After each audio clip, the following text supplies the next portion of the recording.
Everyone welcome to the DJ vlog. કેમ છો બધા? હોપ બધા મજામાં જશો અને બધાને મારા વ્લોગ જોવાની મજા આવતી જશે. તો જો તમને મારા વ્લોગ જોવાના ગમે તો બધાને કહેજો અને નહીં ગમે તો ફક્ત મને જ કહેજો.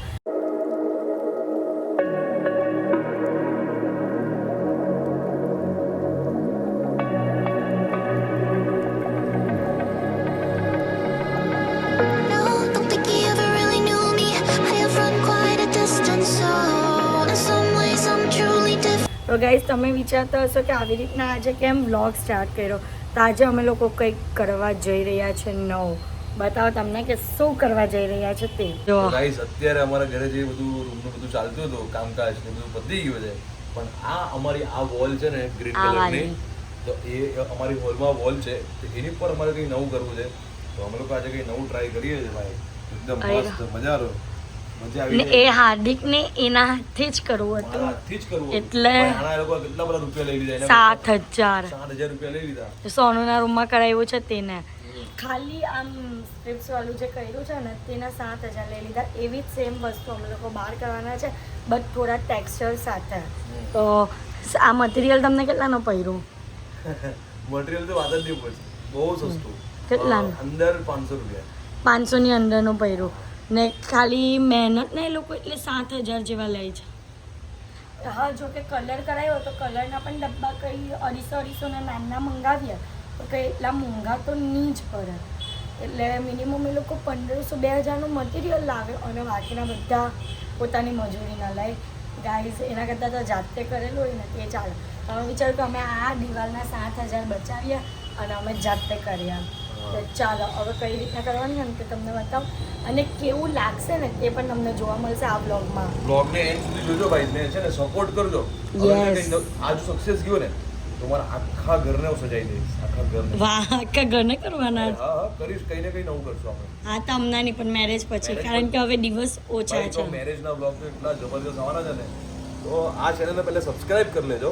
યસ. અને બધા ફેમિલી મિત્રોને, મમ્મી પપ્પા, ભાઈ બહેન, કોઈ મામા મમ્મી બધાને મોકલી દેજો.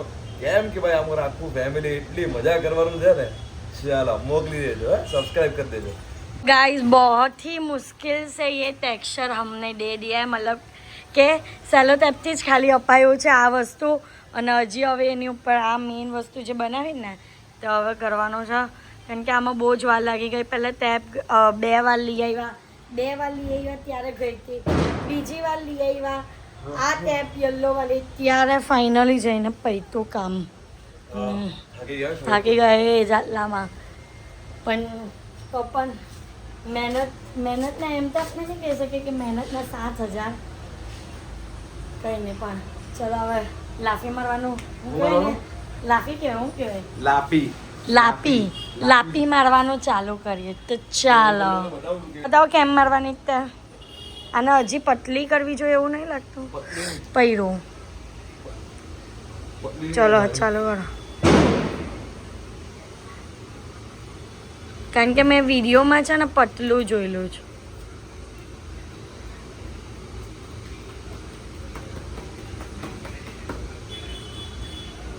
ગાઈઝ, કમેન્ટમાં કહો કઈ રીતના પતલી મારવાની કે આવી જ.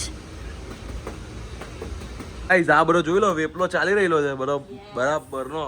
અને ગાઈઝ, જે આ ટેક્સચર બનાવું છે ને, જો હાર્ટ બંનેના ખરાબ છે મારા. મમ્મી ઊભી જોઈ છે કે આ લોકો શું અખતરા કરે છે. ગાઈઝ, આ અખતરો છે ને બહુ ખતરનાક છે. ગાર પડવાની બરાબર નહીં.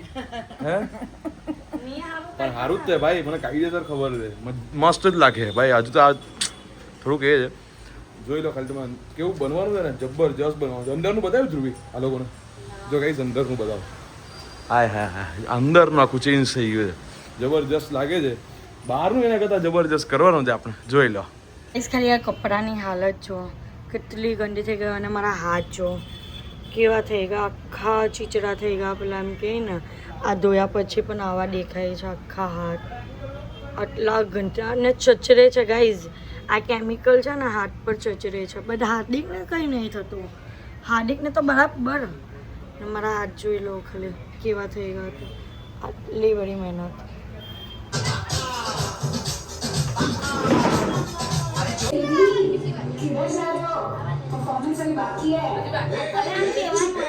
આજે છે ને ડાન્સમાં તો કોઈ હતું નહીં, અમે લોકો થોડા ઘણા લોકો આવેલા હતા એટલે થોડી ઘણી એવી પ્રેક્ટિસ કરી અને મેં આજે મારો અને હાર્દિકને ડાન્સ અડધો કમ્પ્લીટ કર્યો. બહુ મસ્ત ડાન્સ છે, બહુ કોમેડી, પછી ડાન્સ, પછી એક્શન, પછી શું કહેવાય ને બબાલ.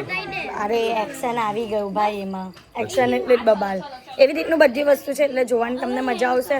તો એ ડાન્સ તમને જોવા મળશે સીધો મેરેજમાં, એટલે એના માટે તમારો અમારો વ્લોગ ડેઈલી જોવા સબસ્ક્રાઇબ અને બોલો નહીં જોવા પડશે એમ. આ જોવા પડશે, જોઈ લે પણ તો હું તને બહુ જે હમણાં જો ગિન્નુ ચીનું ગાન સાફ થાય છે. રાત પર એને હાર્દિક કેવું કરાય જો સેમ તમારે જેવું કરે સેમ ઊંઘ આવવા માંડે ને તમને. જિંગલું જો તમારી આંખ ઊંઘમાં આવી જ ગયેલી છે. આવે જ ને ભાઈ, તો હવે જલ્દી ઉઠીએ રે. હા બહુ તો તમને કોણ વહેલું ઉઠવા કહે છે? જબરજસ્તી કરે છે કોઈ. દ્વારિકાધીશ મને વહેલું ઉઠવાનું.